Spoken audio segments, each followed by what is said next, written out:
Kundalini. What is it? Why do we want it? I want to hear from you all. What's your thought around Kundalini? What are your questions, concerns, desires around Kundalini? Why is it important to us? Lay on some, read me in on what you think Kundalini is about for you. I'll wait.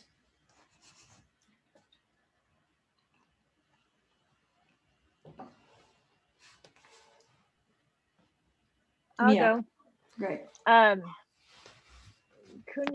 is our unconscious and unknown power that we're everything that we're totally unaware of.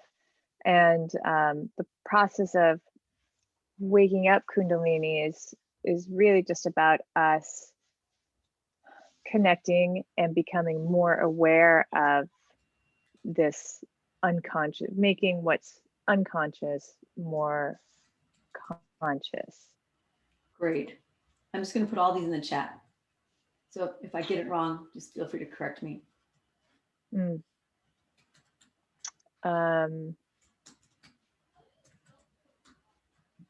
I mean, that's my understanding of it. Yep. No one can get it wrong here.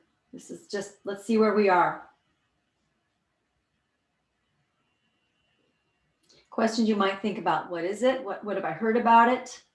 Do I want it? Don't I want it? Why do I care about it? Why don't I? I've heard that I would say, okay, so first I've heard that the Kundalini is everything that Maya shared, and that it is also like you have to, or it's wise to prepare and to be very intentional as you go about kind of interacting with your Kundalini. Although it's kind of ever present, as we become more and more present to it, it has more and more of an effect on our interiority and also our life outside of us. And especially, like, I know that there are certain mantras and motions that you can do to start to awaken and unlock the door to that energy. But I've also heard that if your body is in a state of distress, if things are not really aligned, that it can really set you out of whack, and that power has an equal and kind of, that power is phenomenal in terms of what it can unlock for us, but it's also very, very, it can also go the other way. Okay. So when you ask, like, am I interested in it? I definitely am. And I am very careful and kind of cautious. Yeah, but I'm definitely curious. Great. I'm just doing a synopsis here. Feel free to amend here. Yes, thank you. Who else?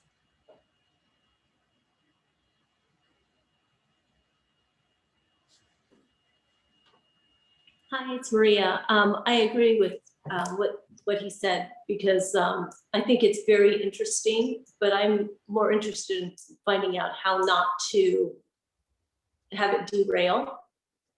I'm very cautious about that. I'm very slow about taking that kind of risk on my body and my mind. So I would want to take it slow. Great. Thank you. Excellent. Loving all these so far.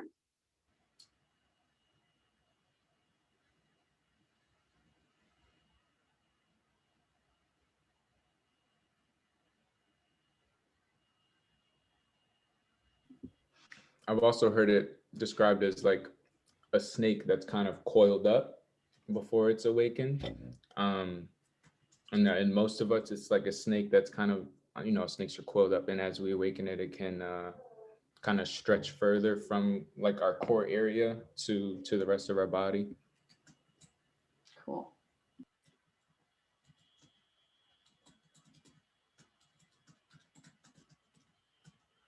Thank you. All excellent.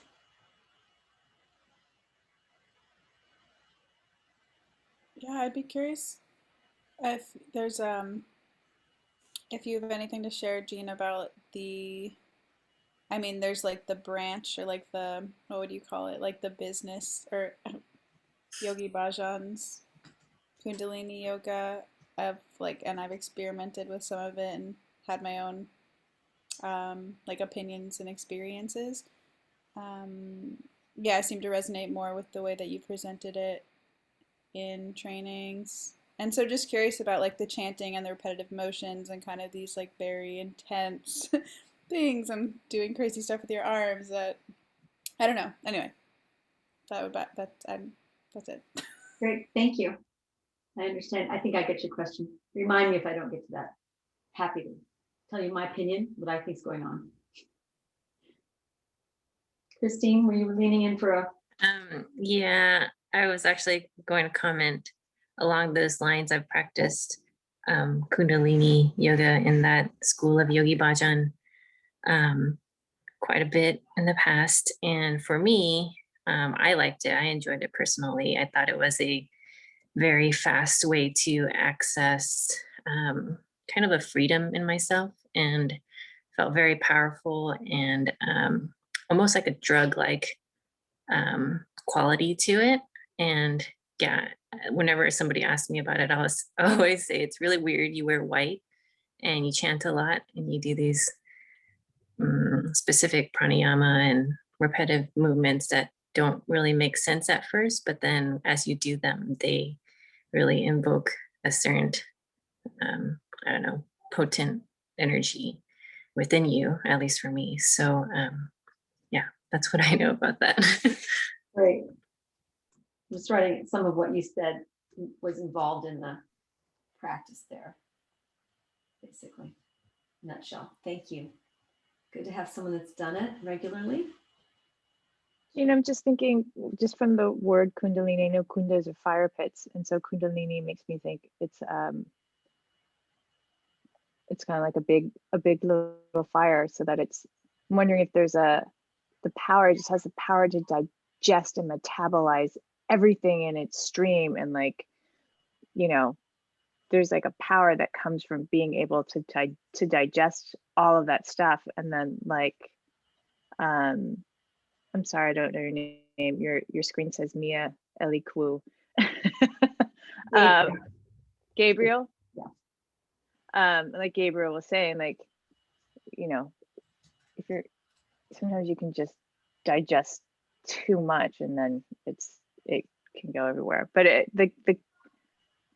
yeah, just the name, what it's called, it just strikes in me that, like, you know, I'm working on how to fire up all my kundas in these little ways. So when you say Kundalini, I'm wondering if it's just a big gigantic fire pit that burns everything up. And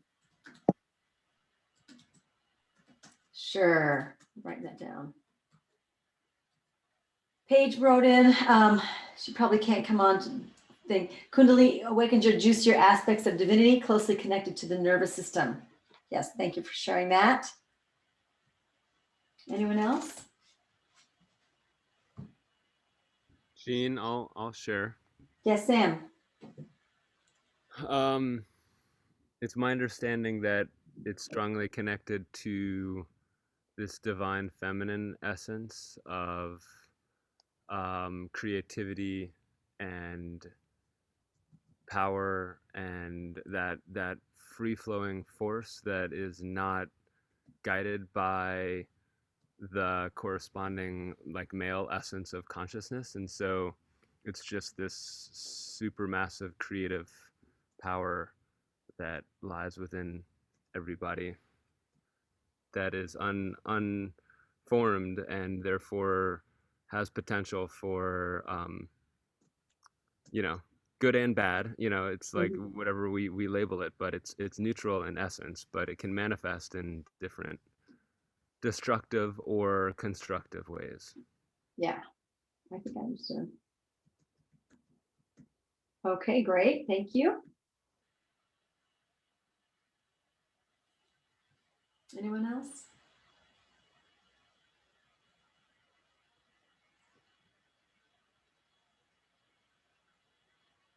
Linda. So I wrote down complete perception and realization of our divine creative power. We practice to dissolve obstructions to that realization, but also these practices can aggravate deeper, sort of unrealized stuff, karma. Yeah. All right, great.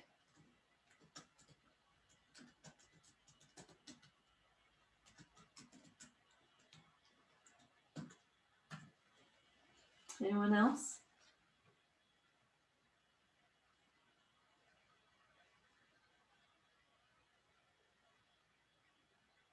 Okay. All righty then. So, oops. Dun, dun, dun. Yes, I'll answer some of your questions as they come up.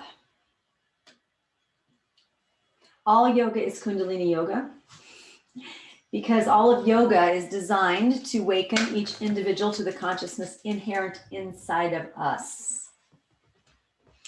I think that we talked like the very first day we talked about Kundalini yoga isn't like Yogi Bhajan was very smart in that he took the name Kundalini yoga and put it on the yoga the techniques that he teaches or taught or his lineage now. So he trademarked that. It was a very smart move because it pretty much everyone could call their yoga Kundalini yoga, but now they can't because he's got that name tied up. But really all yoga is designed to awaken each individual, which is ultimately turning them on to their big S self, the divinity, the big creative force, however you want to call it inside of them. I personally think from the little experience, and I've had some experience practicing Kundalini yoga, not probably as much as you, Christine, but my takeaway was it really works with the pranamaya kosha. So it really is working with really moving prana. And it uses all the ways to get prana going. So lots of repetitive movements. That's moving energy, that's moving prana. Just that movement is it's agitating. I'm not saying it in a negative way, but it's moving things. The chanting, all that breathing, it's all here activating, like what we learned from the class yesterday about all this glands. It's really opening up everything from the throat up. It's focusing there a lot. And then all the repetitive movements that they do are bringing it into now your nervous system. So it's really affecting that. As a result, some people can get pretty high doing it. It's like doing a lot of heavy breathing, and there's other techniques that aren't Kundalini yoga that work with the breath in that way. So it will alter you by the fact that you're doing these movements and doing this breathing and this chanting will just, even if the chants and the movements meant nothing, which I think that they are precise, but even if you were just moving and breathing and chanting in that way, it would still alter your blood chemistry. It would still alter what's happening in your nervous system. So you could still get high from it no matter what, and then have possibly an awakening experience. Some people would say maybe your vata is deranged and you're getting some vata deranged experience. I mean, I'm not going to go into that discussion because I'm not a fan of people dissing on people's experiences and calling them just vata derangement, but you might hear stuff like that out there in the world. If you had a cool experience doing Kundalini yoga, yay, you had one, excellent, have more. So whatever tools and means we have, that's Tantra. Whatever's going to get us to the point where we want to be, that's Tantra. There's no judgment on how we get there. It's just because we all just want to get wherever there is. Oh, and that would be, yourself, your big S self. So I think it's really working with a lot of prana is what I think their techniques are. And I'm sure that Yogi Bhajan has it, systematized as to certain mudras and definitely different chants and different syllables, Sanskrit syllables will have a slightly different energy. So yes, I think all of that was its own alchemy. I don't know enough about it to know but the little that I know, the syllables seem pretty much oriented towards peace and truth. And so really cool. I think just like every system of yoga or every system of self-realization will probably be more balancing for some and unbalancing for others. And oftentimes we are drawn to the ones that will go to our imbalance, not always, but sometimes we are. So the person that never wants to get off the couch may be drawn to the one that just involves sitting around and meditating. Maybe Kundalini might shake something loose for them. So part of it, and some, like let's say Kundalini yoga might be a thing where people that like a lot of action and a lot of sensation might be drawn to that. And maybe for them, they might need a little bit more of the other. So at some point, it's good to explore the different avenues so we can see what is our tendency and our habit and what's really working for us. Is what we've chosen just keeping us stuck in our habits? That's one of the questions I would pose, no matter what practices we do. Have I been drawn to what keeps me stuck, or am I drawn to am I really drawn to a place of my craving? Are my cravings at that point where I'm really craving what's going to move me forward and expand me, as opposed to just reinforce my old self in my old self story? Are my choices reinforcing my story, or are my choices reinforcing my divinity? All the tools and means, each chakra is a kunda. Each cell is a kunda. Each cell is a brain. Each cell has its own brain. Each cell has its own breath. Each cell has its own metabolism. Just think about your body right now. Each cell is going through transformation 24/7. That is pretty freaking awesome.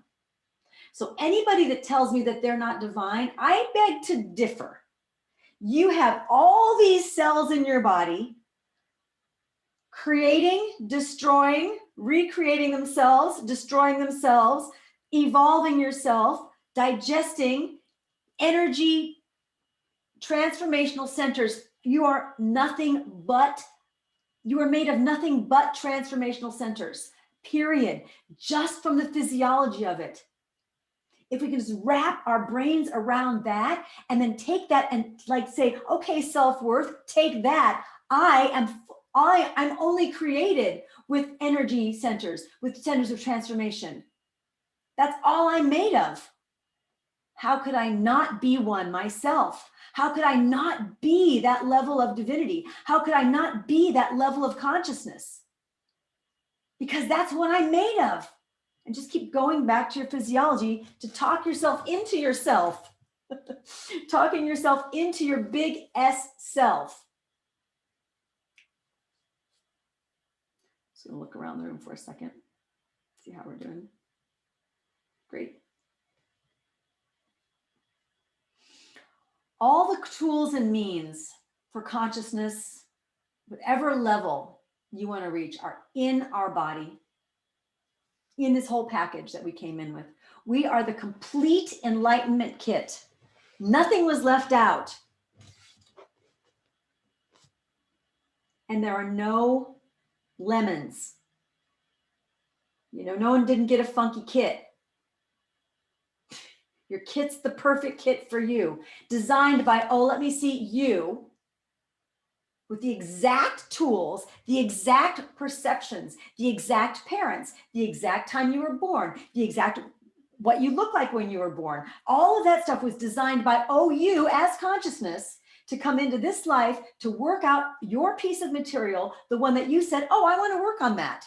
You chose yourself to work on that piece of material. Now, I know this could be a hard thing to swallow, depending on what someone's scenario looks like. So we're talking from this elevated point of view because we are looking at Kundalini. We are looking at consciousness. We are looking at ourselves as divine, period. And the equanimity in that. So you have all that you need.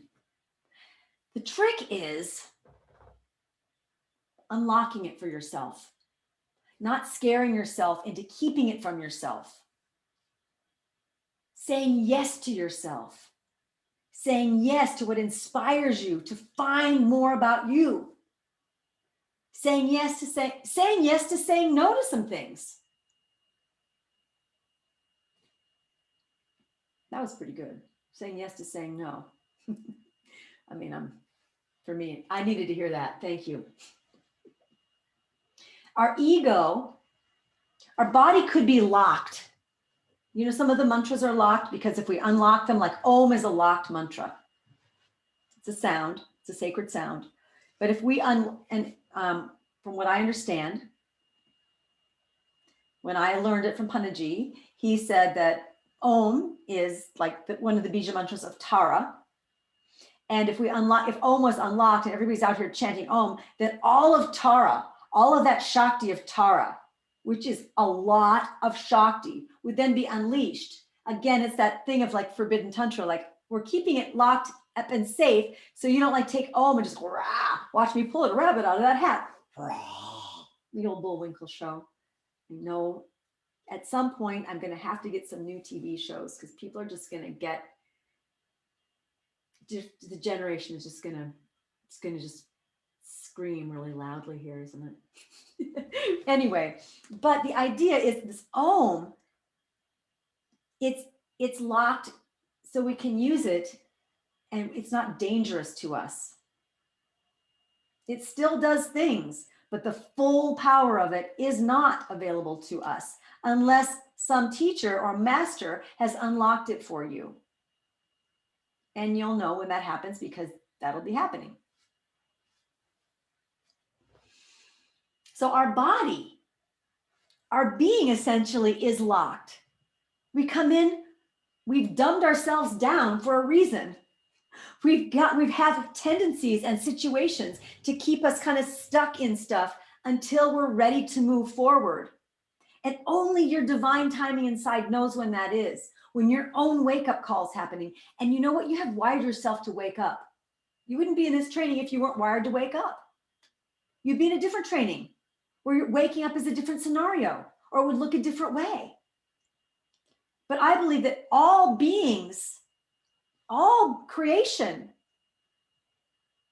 is wired to wake up in its own time, which is infinite, which is beyond what our brain can wrap around, really.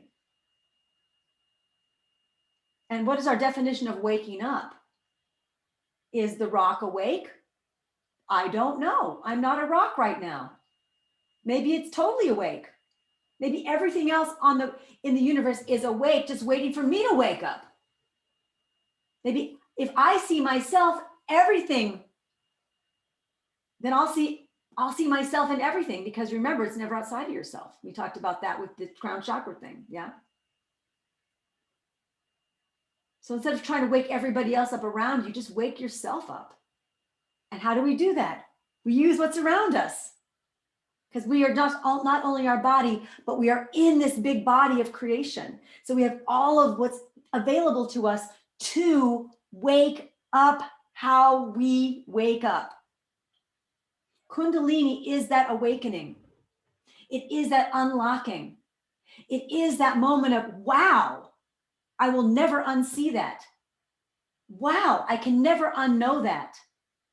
Those moments of transformation that we've had, and you've had, you know, the noda cord was your first Kundalini moment. It comes right up to the central channel, recedes like the Kundalini does, goes back into the root, and then continues the etheric all the way up to the stalk of your pituitary. It gave you a central organizing structure. It gave you, in this world of duality, your development, you're in embryo, that primitive streak, that noda cord, that experience gave you center line in this sea of duality. You did that without a manual, without someone telling you to chant Om 50 times a day. You just did it. So it is in your memory. You are wired for that. You gave yourself center line. That is agency, people. Take it, own it, absorb it, let that sink in. That center line that we seek, that center line that we think is so elusive, is in us. Each one of us. I don't care who you are, it's there. If you're a person. I know that. I can't tell you about rocks. They have a different structure.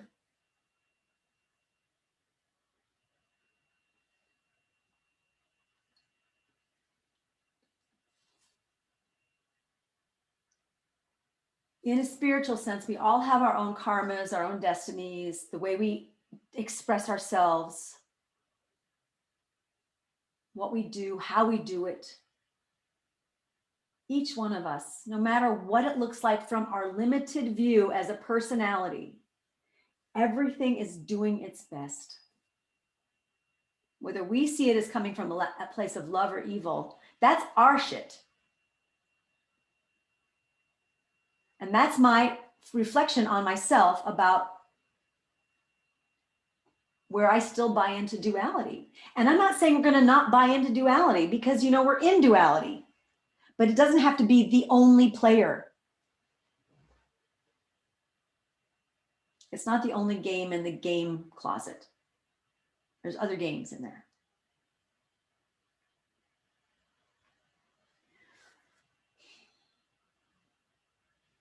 Once we have an experience that we are more than what we thought we were, or life is more than what I thought it was, or something, a person, place, or thing is more than I thought it was, those to me are little Kundalini moments. Those moments that have forever changed you.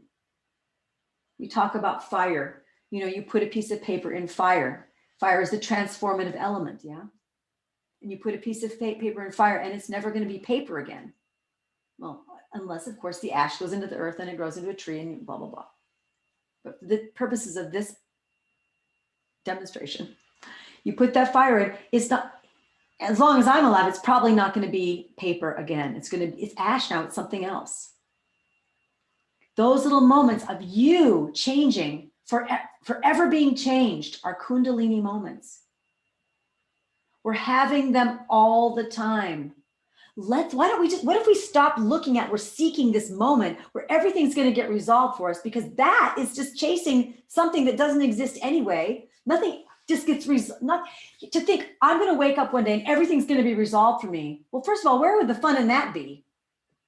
You'd be bored out of your mind. You might not even want to stick around. Then you might just want to die. Nothing wrong with dying. But if you want to thrive on the planet, we have to be inspired to stick around. If everything's resolved and there's nothing interesting anymore because we know it all, we've decided to stop our growth and we're just a big know-it-all, then our desire to stay and play may recede so much that we don't really care if we live or die. Again, no judgment on living and dying.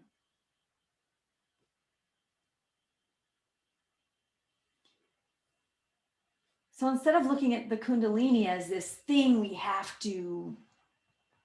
that's so scary, I'm not saying don't approach it with reverence, okay?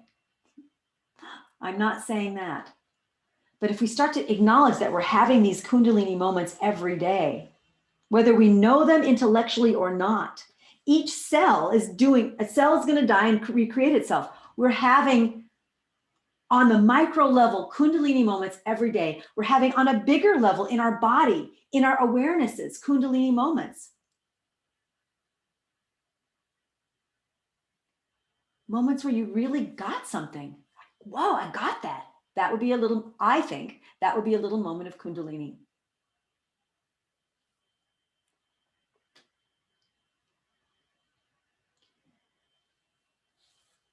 Kundalini is very complicated until it's not. It can be complicated. We can do very complex techniques to really try to wake it up. Or we can trust the divine timing that we are and just relax and know you're already it. and I'm willing to know more about myself. What if we've reframed it and looked at it like that instead of trying to achieve something and be somebody else's picture or fit somebody else's scenario of what Kundalini is? And now, as I say this, of course, I'm laying out my particular scenario and preferences and experiences. So this is just one more thing that you can take or leave. Because your journey is the perfect one for you. And that's the only one I want you to have. Yours. Your Kundalini. Your expression. That's the one. That's the one. The one. The one. The one. We're all the one. And once we are the one in ourselves, we are more open to actually experiencing the one that we all share, the one that we all are.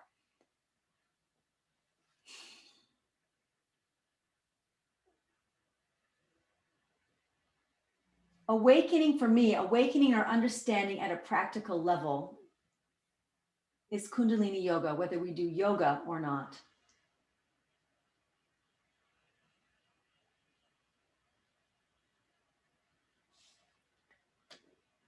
Just check the room. Cool.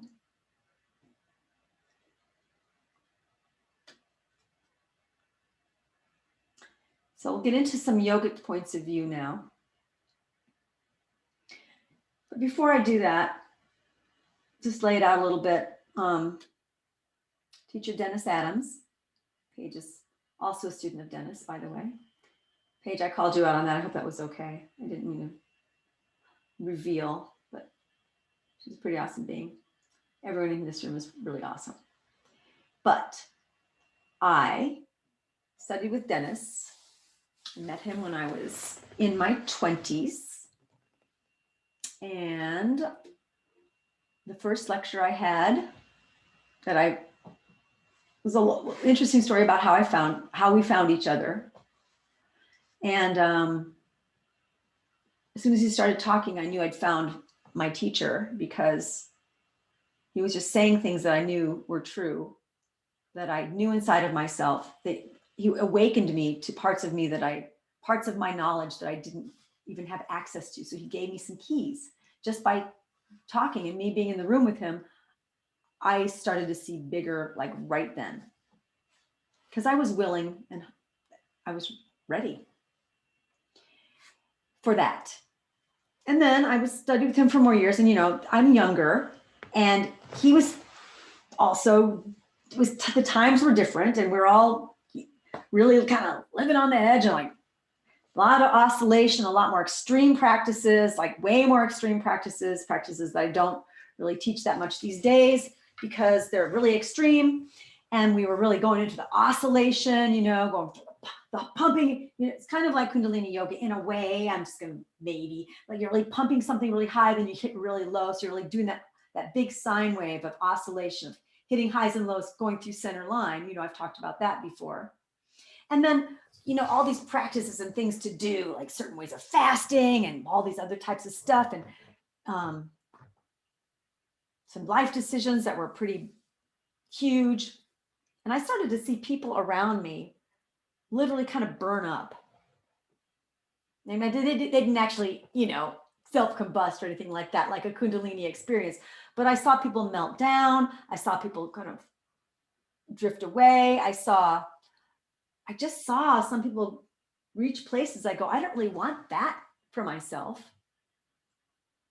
I don't want to be in the world that way. And so this is me now coming into my own agency and my ownness of the Kundalini, and because I was like, leave it to my nature. I wanted it now. I wanted it fast. I was ready. Of course I was, of course I had the capacity, my arrogance of my being a kid and all that kind of stuff. Yeah, bring it on. I can take it, all that kind of stuff. And yeah, for sure. And I watched others do the same thing, and I go, and I don't really like how that's turning out over there. And Dennis would always do these big things and make these big gestures and say these big teachings and, get us all excited. And then he would like kind of throw out these other things, or you can do it gently, lovingly. He wouldn't ever teach that one because nobody wanted to hear that in that day. We just wanted we wanted the light show, you know, who's doing lots of paranormal normal stuff at the time. And at some point, that voice, gently, lovingly, came in. And I shifted. That was my Kundalini moment around Kundalini, by the way. When I go, I'm not going to do it that way. I don't need to blow my nervous system out in that way. I can. I knew what to do it, and I could feel it already happening. But I go, no, I'm God. I'm divine. I'll know what I need to know when I need to know it. And I just moved from that to gently, lovingly. Now, did I turn on a dime? Yes and no. I mean, something shifted in me, but I still had my other tendencies of drama that I needed to go through. But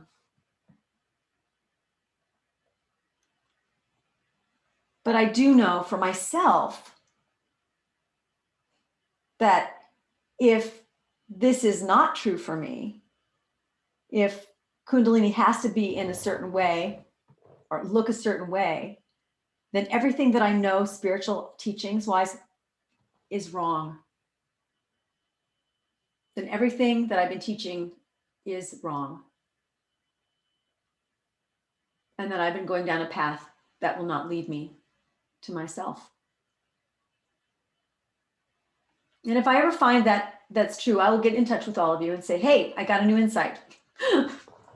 And I've tested it. I've looked, I said, is there a clearer insight? Is there another way? And I take the teachings, and I've run it through the yoga world with Panaji, and it's the same teachings. They just have different language around them. Yeah.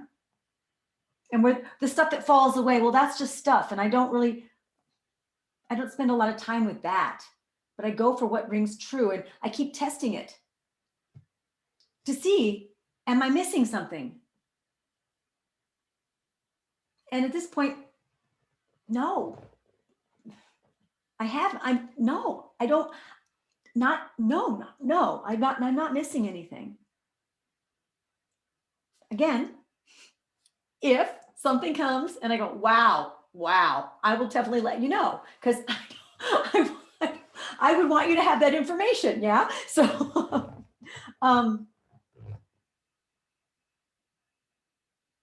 so in this whole study of Kundalini and this whole study of yourself, because you are the Kundalini,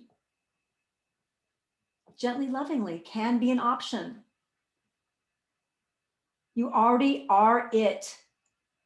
Will it hurt sometimes? Yes. Will it feel great sometimes? Yes. Just, don't take it personally, whether it's hurting or feeling great. Trust your timing, the divine timing. We think that our personality's time clock is the one. It's nothing. Our personality's time clock is driven by fears. Our personality's time clock is driven by ego. Our personality's time clock is driven by something that has a way smaller point of view. And if I'm divine, then I have capacity to see past my personality's time clock. And if I can't do that, then I'm not in my divinity. And then I have some more work to do. I have some more tapas to do. So I can relax into, yeah, it's happening now and will continue to happen. And I'll know what I need to know when I need to know it. Now I can already hear, well, what about inertia? What about complacency? Well, we're not having that discussion. We're not having that discussion right now. If we're in that discussion, we're not in a Kundalini discussion. We're in a different discussion. And that's a discussion worth having. But we're not talking from this lens. This lens is this lens. And if one sees that being gently and lovingly and trusting divine timing is a way for someone, maybe you or a friend, to fall into habits of inertia or being lazy or whatever that looks like, then that shines a light on your own values, which could be informative. So I'm not going to have that discussion of inertia or laziness or sloth right now. Because when we really get there, those words, when we throw those words out, they land hard and painfully often with a bunch of baggage.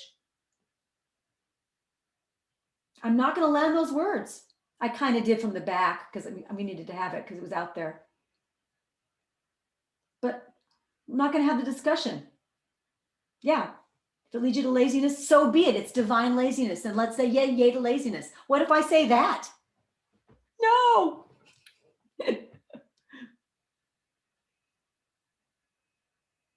All right. Kundalini, Prana Shakti, Agni, Rudra, all are the same thing. I'll put this in the chat. Oops, hang on.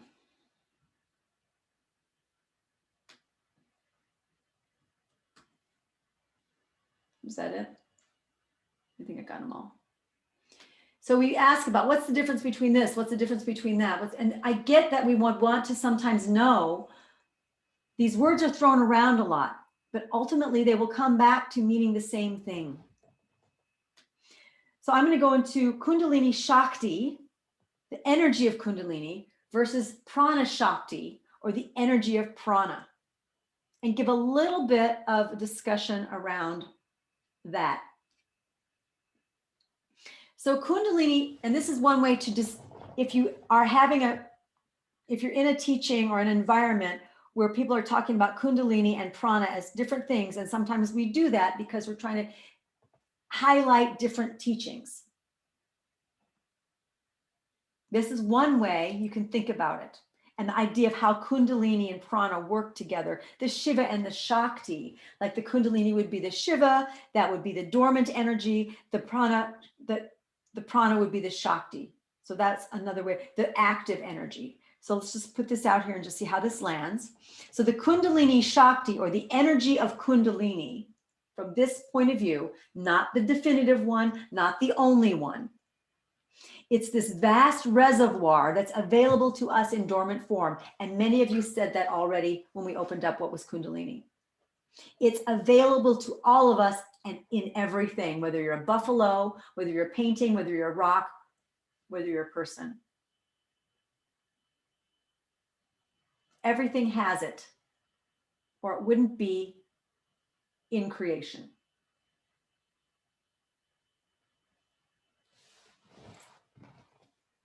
It's what's available.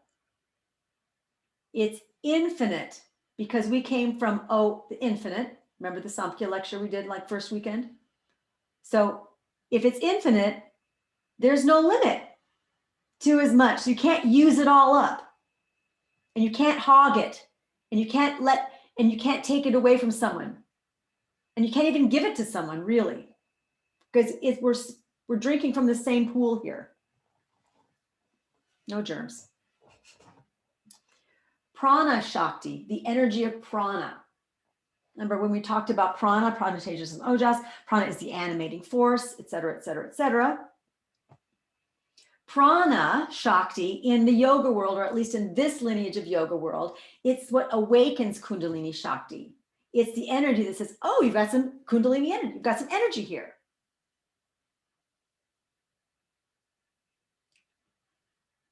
So Prana Shakti goes down into your Kundalini vat and says, hey, wake up.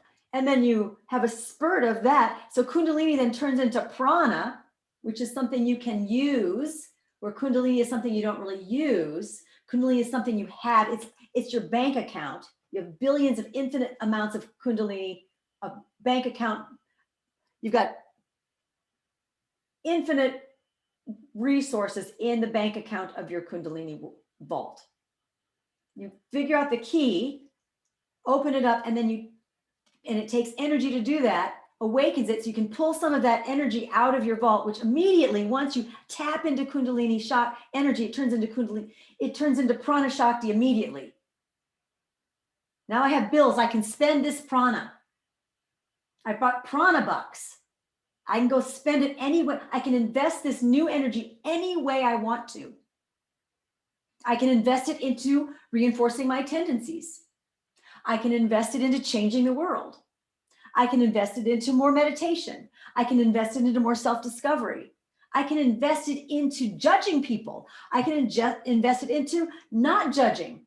I can invest it any way I want. Why? Because I'm divine and limitless, and nothing I do is right or wrong.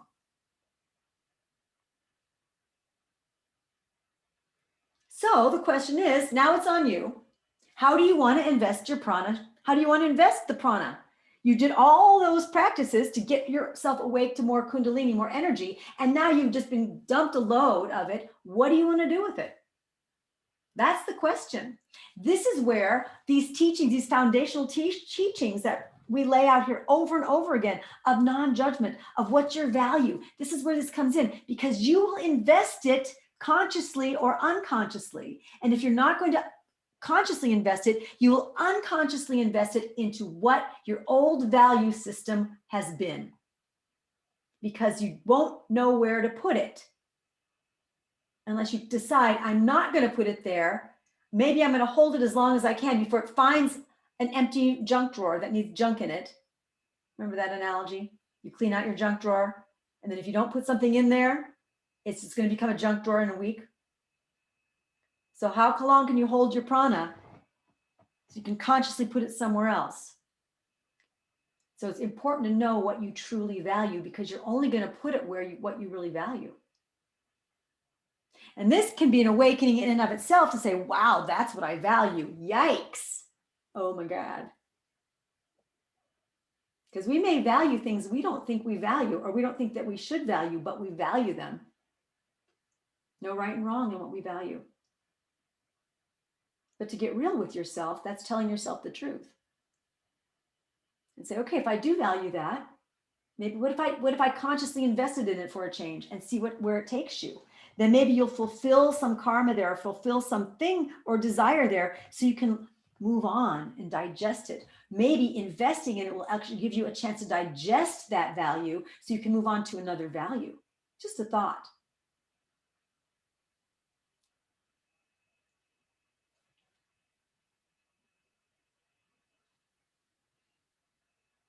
So investing your prana shakti.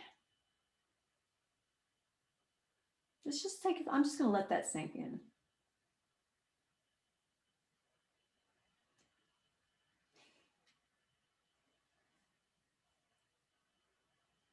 So now let's say I have all this prana shakti. I've got these prana bucks to spend, and I want to give myself a birthday party. I want to give a party. And let's say I want to invite some luminary to the party. Like, let's say, who would I invite to my party? Oh, someone like Joni Mitchell, possibly Barack Obama. You know, someone that I think is an awesome being I would love to meet. Who? I didn't hear you, Mia. Michelle Obama. You got to invite both of them. I would totally invite the whole, yes, Michelle Obama. Yes. There's so many people I would want to invite, but let's just say I'm just going to have a regular party. And they're not invited, or I'm not even thinking I could invite them. I'm going to plan a way different party. But let's just say Michelle Obama is going to come to my party. Let's say I write her an invitation, and for some reason it lands on her desk and she opens it and says, yeah, why not? I don't know. Well, okay. Well, that tells me I've already done a lot of investing to get my invitation to her desk in the first place, because I probably had to know some people. Otherwise, it would just be thrown in the junk mail. I mean, honestly, I had to probably invest some of my Shakti to get that invitation to her desk. Now, maybe I didn't invest my Shakti there. So then for me just to dream that Michelle Obama is going to show up at my party, it then is this dream that I'm not putting anything into. So let's say Michelle says, yeah, I'm coming. Yeah. So now I'm going to need a little bit more Shakti, because I'm not going to have her over to my house. I'm going to rent an amazing place. I'm not going to just hand her like my Trader Joe's little quiches. I'm going to get it catered. You know, I'm going to have some really good stuff there. I'm going to hire a great band. You know, I'm just not going to say, yeah, we're just going to listen. Here's my little playlist that I wear. You know, I mean, you know, or here, listen to my CD. You know, totally attacking me. Here, Michelle, here's my CD collection these are the CDs that I did. I want you to listen to them. You know, I'm just saying, I'm going to hire someone like Lindsay Stone to come and play at my party. So, you know, I'm going to hire some cool, I need more energy. I need more Shakti for that party. So think about when you want to bust out of your own parties that you give yourself all day long and how you invest your Shakti. You know, it's probably going to take a few birthdays before that invitation actually crosses Michelle's desk and she shows up. Michelle right now is the Kundalini moment, okay? Just say in this metaphor, yeah. So I'm investing into Michelle coming. And what have I done to get her there? Have I put any of my Shakti, spent my prana bucks on that? In case we missed the analogy. Because sometimes, you know, they're just such a good story, you actually think it's happening.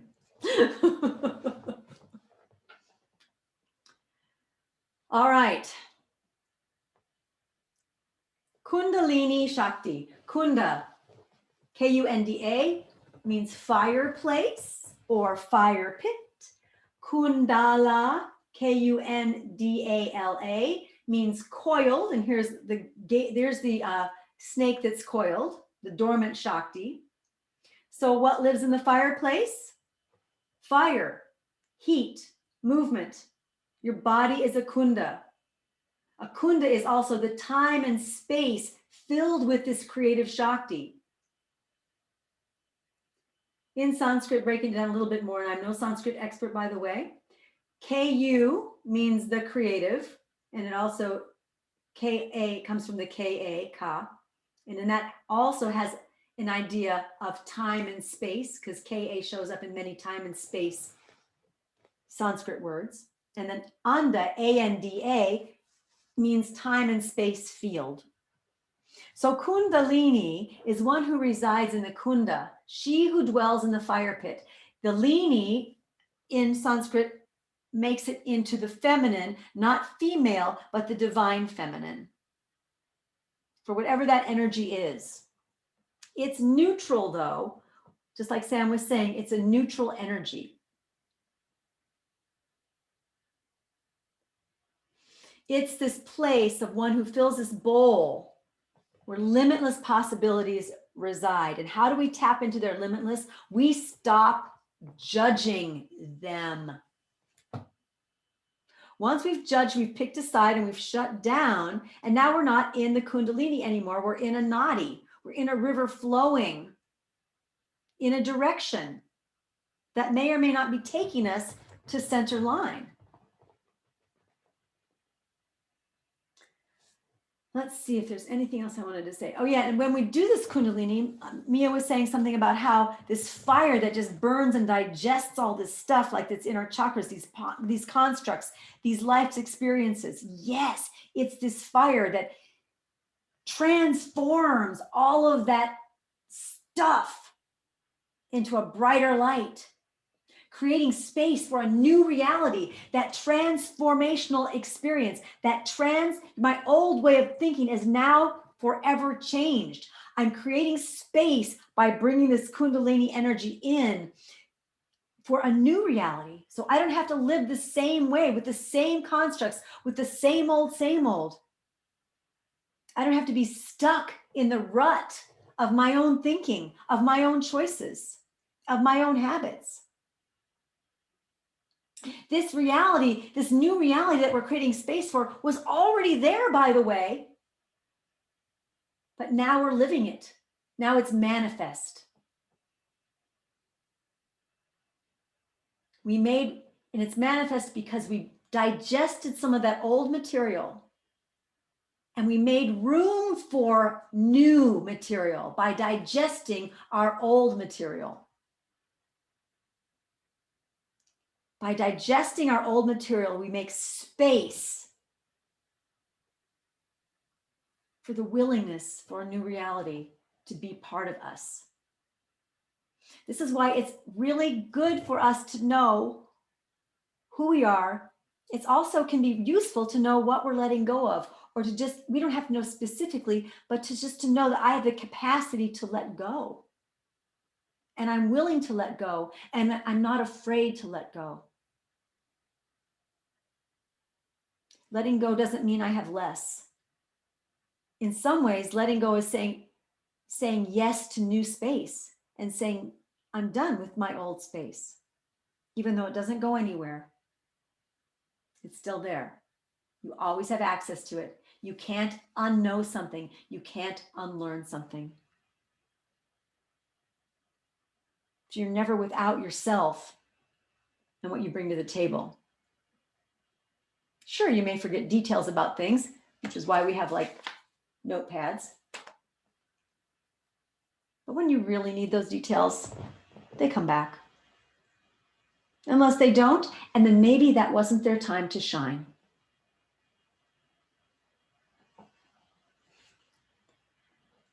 All right. I'm going to check and see if there's any questions or comments so far. Then I'll wrap this combo up. Mia? Thanks, Jean. As you were talking, I was reminded of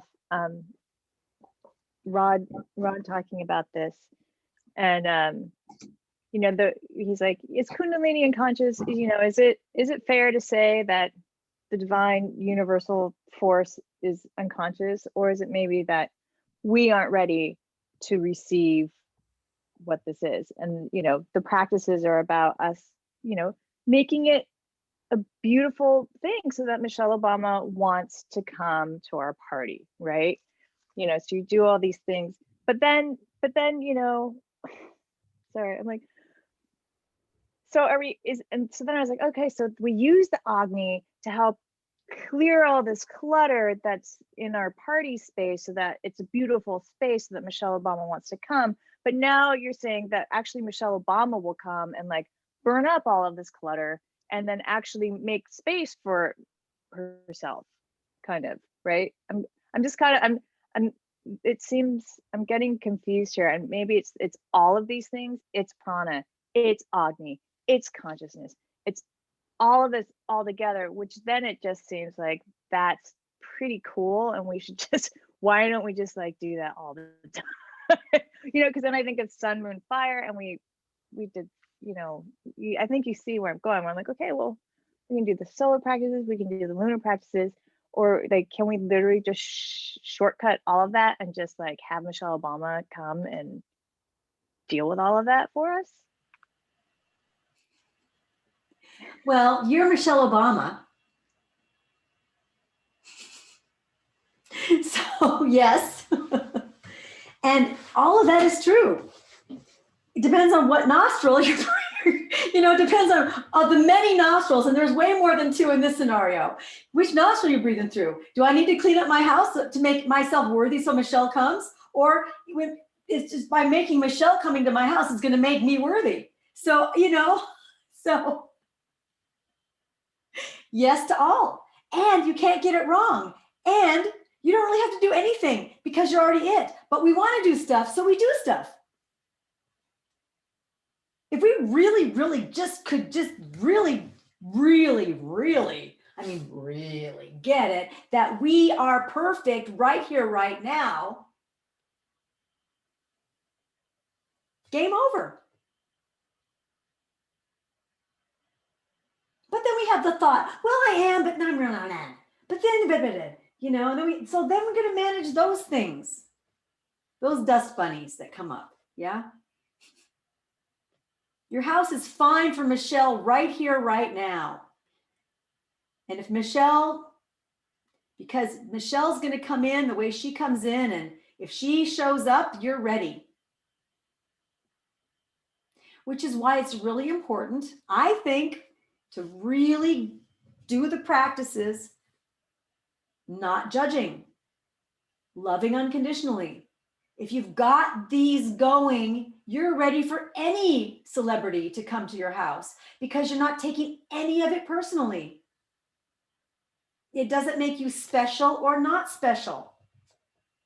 Now you can sit in the room with Michelle or whoever else and hang out, and now be not so overwhelmed by the shining light and feel unworthy that someone of that has come into my world. I can actually be equal in sharing space, knowing that there is a light over there and there's a light right here. And because of each other, we're more potent. We're more informed.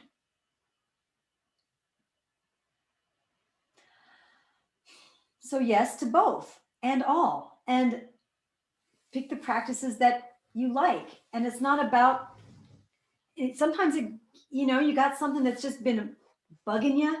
You got one of those tendencies or those thought trains that you just go, oh my God, oh, why do I keep thinking that? And that's when you might want to bring a little of that fire in and say, okay, this, I've named it. The fact that I judge blah, blah, blah. I don't want to do that anymore. So then you pull out your techniques and say, now maybe I want to actually add some Agni to that. And say, now I'm going to consciously do Tattva Shuddhi or Bhuta Shuddhi with the idea that I want to burn that out. And what you're doing is you're not burning it out. You're burning out your tendency to make it the boss of you.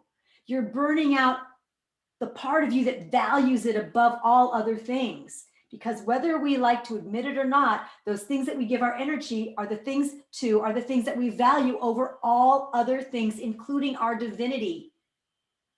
Because if we saw those things that we value, those negative things that we value as divine, we wouldn't have a problem with them. They would just be one more thing. And then we wouldn't be judging. See how this is sort of circling back in on itself?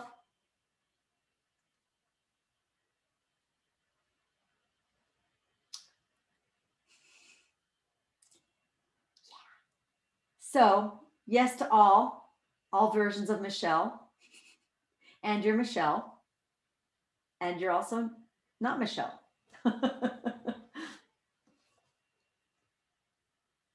And consciousness is awake and also not awake.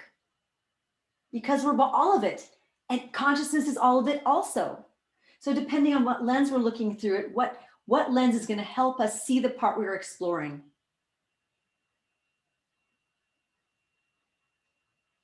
Got a human body. And the only reason why I have a hamstring muscle is because I've gone in with a scalpel and have separated all that is hamstring out of my human body. But my hamstring is connected to fascia, it's connected to blood vessels, it's connected to tendons and ligaments, it's connected to bone. In the context of my human body, I don't have a hamstring muscle. I only have a hamstring muscle because I picked a part of me out, named it, looked at it, just like Kundalini, just like prana, just like all these things that we take out and look at and name. They're only there in that way because we're taking it out to look at it so we can understand, oh, well, that's that Shakti. And if we go into Tantra, we've got the 64 yoginis, which are supposed to be like all the variations of Shakti. And then that's one, but then you go to another seminar with Panaji and there's more than 64. So it just keeps going. How minute do you want to get in with your scalpel? Lindsay. Yeah, I was kind of like spacing in and out because I kept thinking about, I don't know, the word intention comes up again. And it's funny because a lot of us are teaching in this room, and whether or not like you start or end your classes or weave in this idea of intention, it's like still really crucial because we can get really caught up in the minutia. But then it's like I ask myself, like, well, why am I so fascinated? Like, what is my infatuation and love story with this idea of consciousness? Like, where is it stemming from? Like, why is consciousness and awakening and growth so important to me? Like, is it just becoming another rat race, like capitalist endeavor where I just need to like have more and more and more? And sometimes, like I catch myself doing that, but yeah, I think about that a lot too because I'm pursuing music and it's really easy to get caught up in like the end goal or what success looks like or like what it would mean to actually make it. So I know, Jean, like, you've been in music too, so it's a mind game and it's a mind fuck sometimes, but just coming back down to like, well, what does this all mean to me? It's like, oh, like connection and healing and speaking truth so that like we can become a more unified system of people, like, you know, that intention. So I don't know, just that comes up for me sometimes, to like ground it back into, why does all this even freaking matter? Yeah, and it was really cool to hear your mission too yesterday, Jean. You're like, I'm in love with yoga. I teach yoga because I want to help us remember that we're more than our bodies. I want to help people see that we're more than just this physical. And I know there's probably like lots of angles to why you teach, but hearing that was just like great. It just brought me back down to like, oh yeah, it's about becoming more spacious. But yeah, just a couple of things. Thanks. Yeah, my mini mission. That was a mini mission, but it's all consciousness. And Lindsay, I'm just going to highlight the little spotlight on that, because that is a worthy question for everyone, I think, who's seeking consciousness. Why am I seeking it? I think that is a question to have. And it can be pretty humbling, because some people are, wow, I'm seeking it so I can be better than,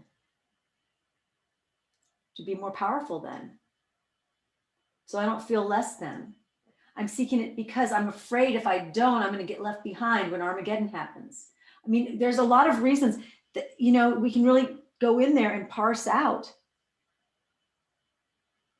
Why? I think it's a valuable question to keep exploring. And, you know, the answer may fluctuate, change, evolve. It's fluid. We're fluid. Sometimes we just have a drive, and then we want to see, where is it coming from, because we might feel like we're getting caught up in a rat race, the rat race of consciousness. Because it's definitely there. And there's a lot of greater than or less than information out there, and a lot of right and wrong in this field of consciousness. Why wouldn't it be? Oh, who's in the field of consciousness? Humans. Oh, no wonder. So just, you know, just get real with it. It's okay.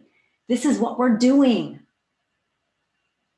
We're figuring it out from each one of our chakras, each one of our lenses, each one of our existences is figuring it out, so we can inform just by our figuring it out, because all that space, you know, we've talked about this before, all the space that runs through me runs through you. So I learn something, you learn something.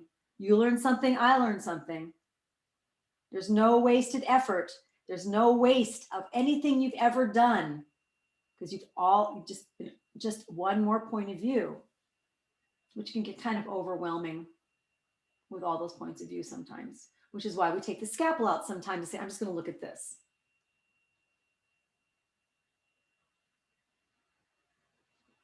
All right, I'm going to move on. I know the day is moving on, and we're just going to the day's going to be what it is, okay?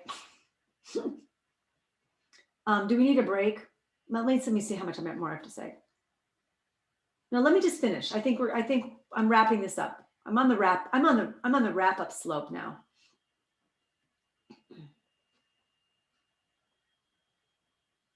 So, Kundalini awakening, philosophical aspects thereof. 1, we're going for understanding our true nature. Who am I really? Tapping into and understanding our innate wisdom. To experience and embody that matter and consciousness are completely mingled into each other. Again, this is Tantra, you know, physical and non-physical make the tapestry.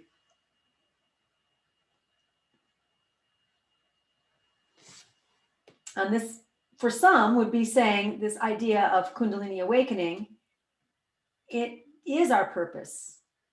That our purpose, our overarching purpose of life might be to know our inherent virtues, for lack of a better word, of our body and mind, to discover the depths of who we really are and what we're really doing here. What we're really doing here is to figure out who we really are.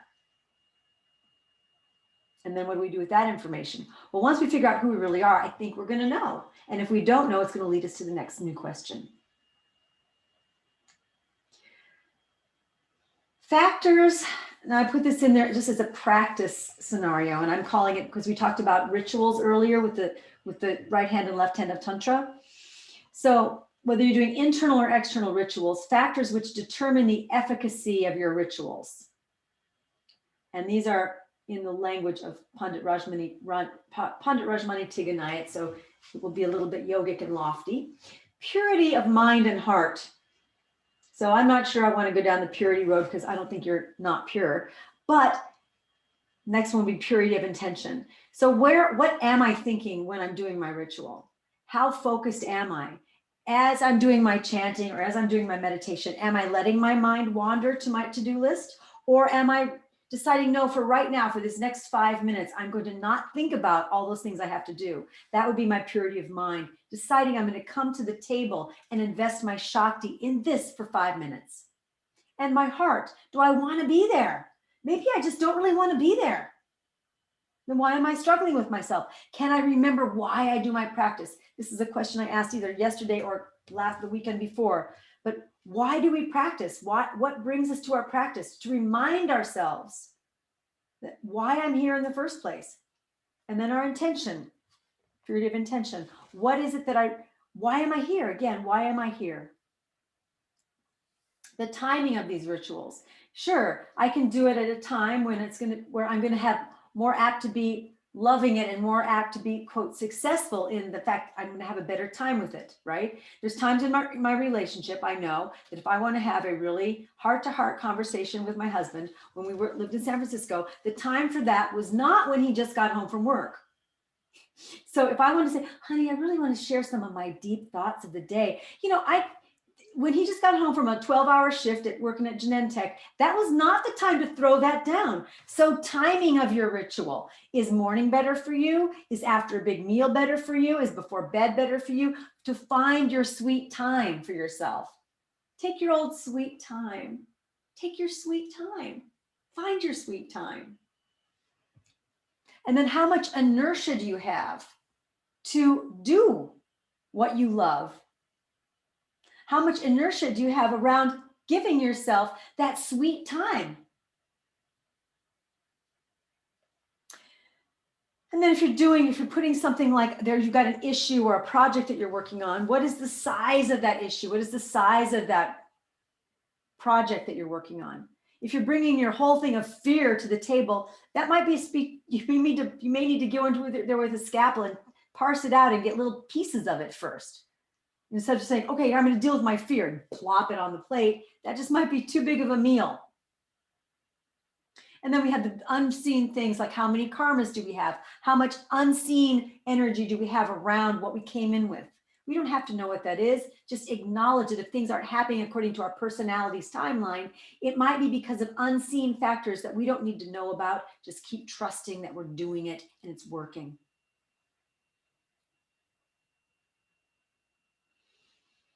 Practical aspects of awakening Kundalini.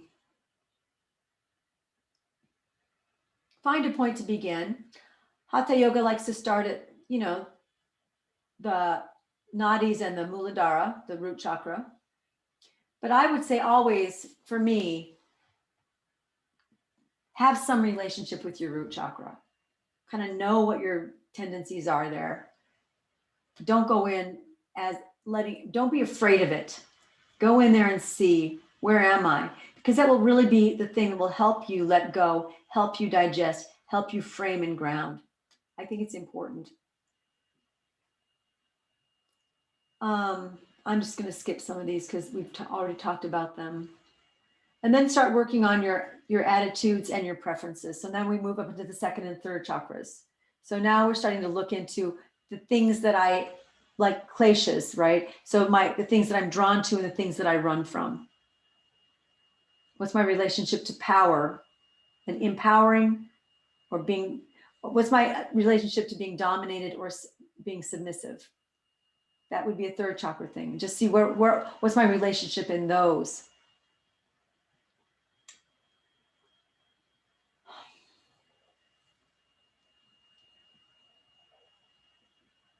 I pretty much laid most of these out already.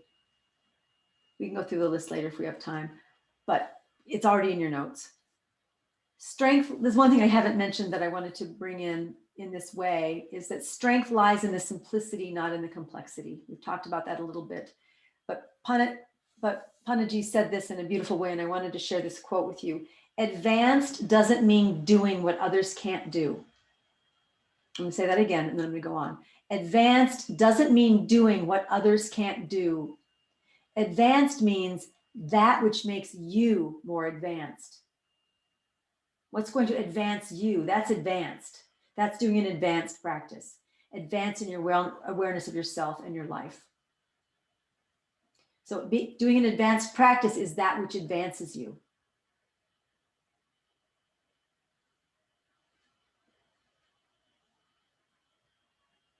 The practice today is a fire practice. We're going to be doing forward folds. We're going to be working on tapas, that light.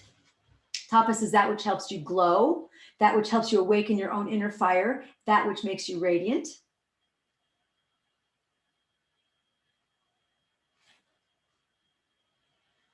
And before we close today,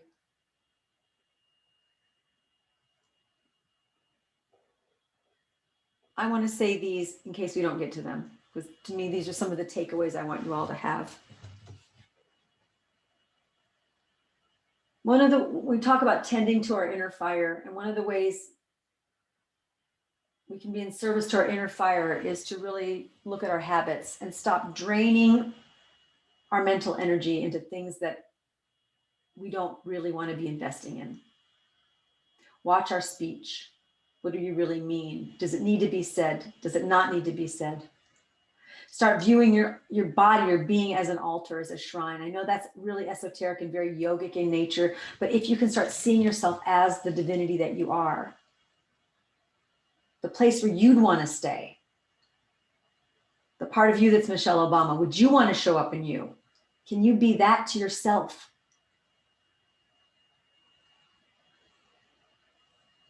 And we start this by not judging ourselves and by loving ourselves unconditionally, so we can stop insulting ourselves by being disrespectful, by being disrespectful to the life force that we are. To know that we are a divine creation of grace. We are freaking awesome in just being what we are right now without cleaning up our house. Can I love myself that way? Can I love myself no matter what? That's one of the biggest mantras that I teach. Love yourself no matter what. I love myself no matter what. I love myself no matter what. No matter what. And then take that to the mat. Your mat on your mat, but also the mat of your life. You just did something that you abhor, that you're judging the crap out of yourself for. Can you love yourself no matter what when that happened? And when you can start to say, a little bit, we know we're on to something. And then figure out, how can I now love myself no matter what horrible thing that I did, that I'm judging myself for? And we're not opening it up to discussion, because it really doesn't matter what the expression of it is when we're getting to the point of self-love. Can I love myself no matter what? And if I'm not allowing myself to even go there because I can see all the loopholes and how this could be bad for society, that's me keeping myself from loving myself. That's my mind talking myself out of this teaching. That's my mind saying, that's not a worthy teaching for you. You shouldn't do it. It's dangerous. Well, I'm talking to that part of your mind right now and saying, get over yourself, mind, because there's a new sheriff in town and it's called unconditional love. And so step aside, you old conditional lover.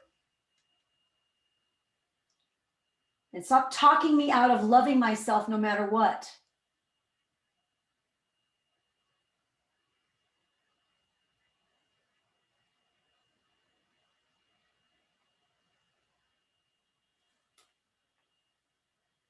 So be in the service of your own life force.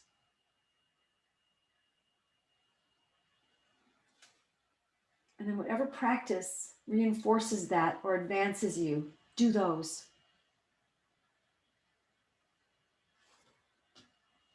All right. Questions, comments before we take a break? And then do a practice.